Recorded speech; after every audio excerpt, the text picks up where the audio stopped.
Hey guys, it's Gary Sly and the Legacy of Handmade Objects.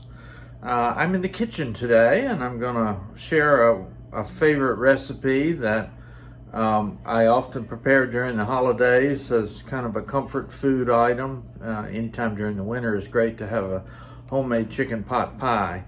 I have mentioned a couple times that I think cooking fits in very well with this whole idea of the legacy of handmade objects, because I think one of our most cherished memories for most of us are recipes and certain foods that we grew up eating. It reflects a lot about who we are culturally, and it gives us a chance to kind of remember some of the people and the places that were important to us as we were coming up. This recipe that I'm doing today does not have a special link to my past. It's actually a Southern Living chicken pot pie recipe that I've kind of perfected and used through the years. So I'm going to walk you through that. I guess the best memory I have about chicken pot pie, though, is I had an Aunt Bessie Paetzel who was almost 100 years old, and we were at her house one time, and she was talking about chicken pot pie, and she said if somebody tried to give her one of those banquet chicken pot pies, she'd throw it in the road and run over it with the vehicle. And that's when I decided I better find me a homemade chicken pot pie recipe. When I was a kid, I didn't know anybody made chicken pot pie except Banquet. So I'm going to come in and out here and hopefully splice these different parts of the video together. It's going to be a little tricky because I don't have anybody filming for me, but hopefully you'll be able to get the gist of what's going on here. And I'd love to hear your comments about the idea of cooking as part of this whole legacy of handmade objects, and perhaps something that you'd enjoy seeing more of, because I really love cooking and it's a link to my past that I value greatly. So I'll be back in just a few minutes here and talk a little more about the ingredients for the chicken pot pie. So I'm going to review ingredients here for you for this chicken pot pie recipe. As you can see, I have a package of chicken here that I bought at Publix. I like the skinless, boneless breast meat myself. The nice thing about this particular recipe is you really can use any kind of meat you like. You can use dark meat chicken. You can buy a rotisserie chicken and debone that. You can use turkey, beef, pork, pretty much anything, any meat that you like. I guess you could even do a seafood version of it. That might be an interesting take. So I start with the chicken. I boil the chicken for this recipe in water, and I keep the water so that I can use that to add flavoring to the sauce that I'm going to make. You can see I have a nice big bowl here, which will eventually be the finished product. I've got a stick of butter. I'm not sure if everybody's familiar with Better Than Bouillon, but it's one of my go-tos in the kitchen for flavoring. I've got potatoes today. I've got mushrooms. I bought a small bag of frozen green peas, and I have celery and carrots. Some people like onions in this recipe. Personally, I stay away from those because I had one child that wouldn't eat onions and kind of got used to it that way. Also, you can add other veggies if you like. You can put some green veggies like kale in there. You can do all sorts of other options.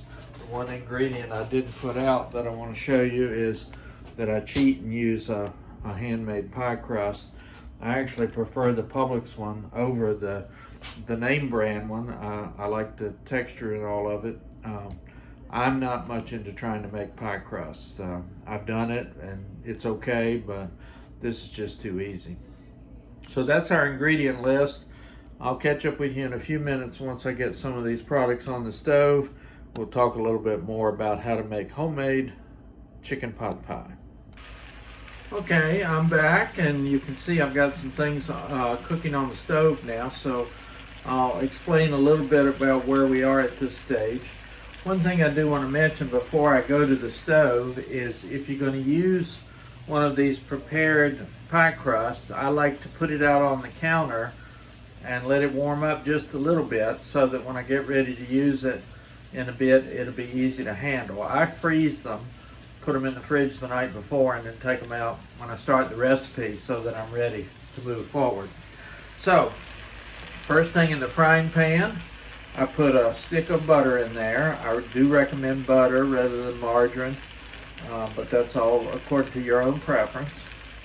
I have about a cup of chopped up potato here. I leave the skins on my potatoes because you got a lot of good nutrients there. Got about a half a cup each of carrots, celery, and mushrooms. As I mentioned in the earlier segment, you can certainly add in anything you like here. Lima beans would be a good option. I'm going to throw in some frozen peas further along in the recipe, but I don't need to add them now because they'll get mushy.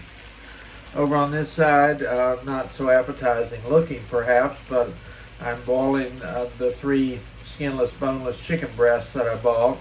I'll chop those up and get those ready for the recipe in a little bit too. So I'm going to cook these vegetables until they're good and soft. I'm going to add a half a cup of flour to that mixture and stir it around so that there's no lumps. And then I'm going to add 2 cups of milk, 1 cup of the chicken broth that I have, and for flavoring I'll put in some salt and pepper, maybe a little bit of thyme. It's always kind of fun in this recipe, and a good heaping teaspoon or so of the Better Than Bouillon chicken flavor that I use for this recipe. So we'll let this cook for a while and I'll be back to see you again. Okay, I'm back doing kind of the one-armed bandit thing here. I've been cooking the vegetables and they should be fork tender now. Again, I put all those in with a stick of butter and just kind of simmered them slowly until all the vegetables are nice and soft. Now this next part is not in any way a complicated part of the recipe, but I thought it might be valuable to just kind of show you what I'm talking about here. What we're going to be doing is making a basic bechamel sauce, which is useful for all kinds of things. I do a plain bechamel with butter, flour, milk, and broth to do mac and cheese.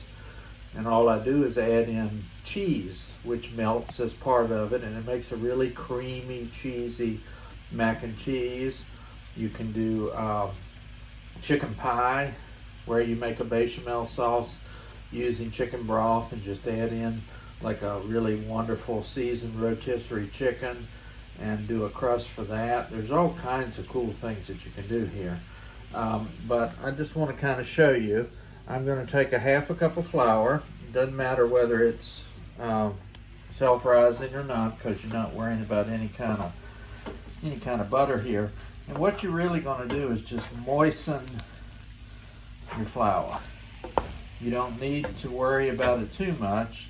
Don't be too fussy about it, but you do want to make sure that it's mostly moistened.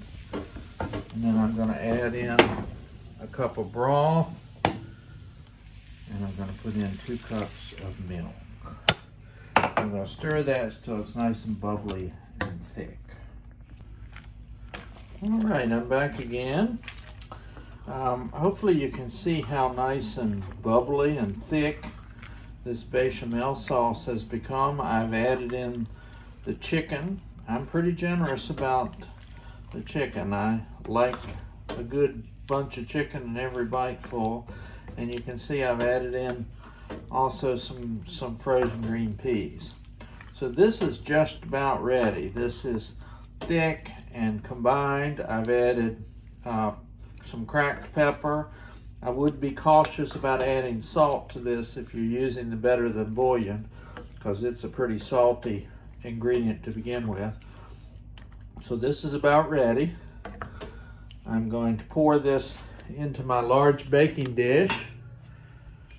I'm going to roll out a piece of pie crust, put it over the top, cut little slits in the pie crust so the air can come out.